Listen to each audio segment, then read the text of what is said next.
Many of the European immigrants to Venezuela came from the Canary Islands, which are a part of Spain.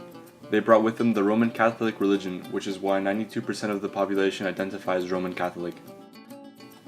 In addition to Spanish, the Constitution recognizes more than 30 indigenous languages for the official use of the indigenous people who make up less than 1% of the total population.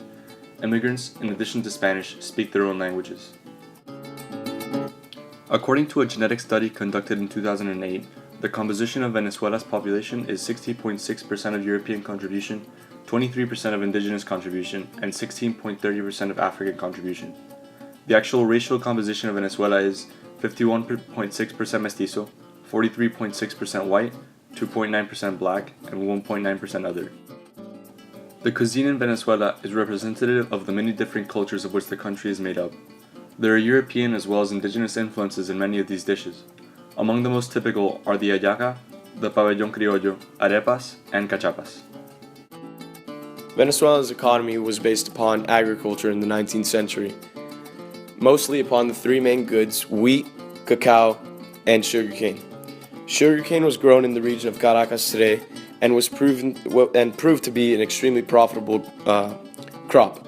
Now, one contrast to most other countries of Latin America at this time was that Venezuela created its capital city inland and in a place of extremely fertile land where agriculture was extremely important, whereas most other Latin American countries with coastal regions created their capitals in port cities, depending on how their economies worked.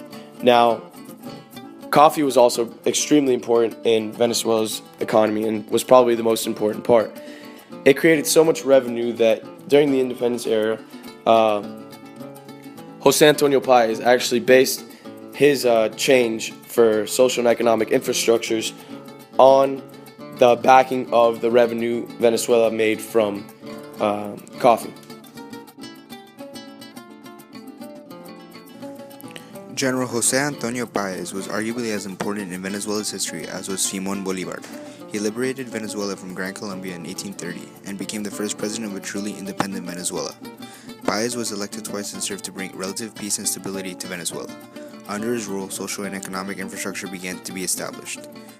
The so-called century of Caudillismo began around the year 1830. Venezuela's century-long post-independence era of Caudillismo is perhaps best understood as a competition among various social and regional factions for the control of the bureaucracy that served major trade. In 1846, José Monagas, the opposition to Páez, was elected as president. He established a dictatorial role in the government for 10 years, rid his government of supporters of Páez, and even exiled Páez from the country. In 1857, Monagas rewrote the constitution to keep his family in power. He was overthrown the next year. The elites of Venezuela failed to replace Monagas, and so began a 12-year civil war between different factions to gain control of the government. The Liberal Party eventually won and established General Juan Falcón as president. His lack of interest intensified social unrest, which was finally quelled in 1870 by Falcón's aide, Antonio Blanco. He ruled as a dictator for 18 years.